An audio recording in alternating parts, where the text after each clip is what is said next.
Hi everyone, this is Today in History. Today is Friday, June the 7th, the 159th day of 2024. There are 207 days left in the year. On this day in 1494, the Treaty of Tordesillas was signed, an agreement between Spain and Portugal aimed at settling conflicts over lands newly discovered or explored by Christopher Columbus and other late 15th century voyagers. On this day in 1520, Henry VIII of England and Francis I of France and their entourages gathered at Fields of the Cloth of Gold near Calais, France. On this day in 1576, English navigator Martin Frobisher, seeking a northwest passage to the Pacific Ocean, departed England, and weeks later he reached Labrador and Baffin Island and discovered the bay that now bears his name.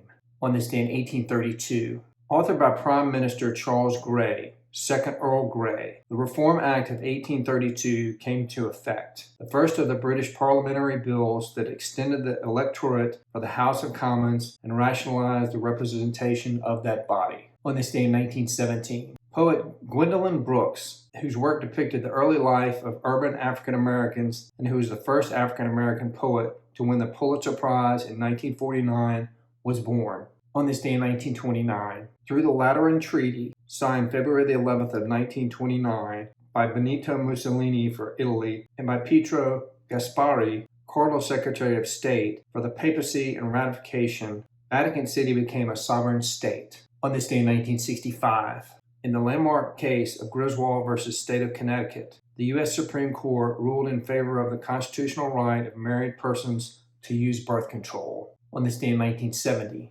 English novelist, essayist, and social and literary critic E.M. Forster, whose acclaimed novels included Howard's End, published in 1910, and A Passage of India, published in 1924, died at the age of 91. On this day in 1982, Graceland, Elvis Presley's home in Memphis, Tennessee, where he died in 1977, was opened for public tours and became one of the top tourist attractions in the United States. On this day in 2006, Jordanian-born Iraqi militant Abu Musab al-Zarqawi, the self-styled leader in Iraq of the Islamic militant group al-Qaeda, thought by many to have been the mastermind behind numerous terrorist attacks, was killed in a U.S. military airstrike. All right, everybody, that's it for today. Today's Friday, June the 7th, the 159th day of 2024. There are 207 days left in the year.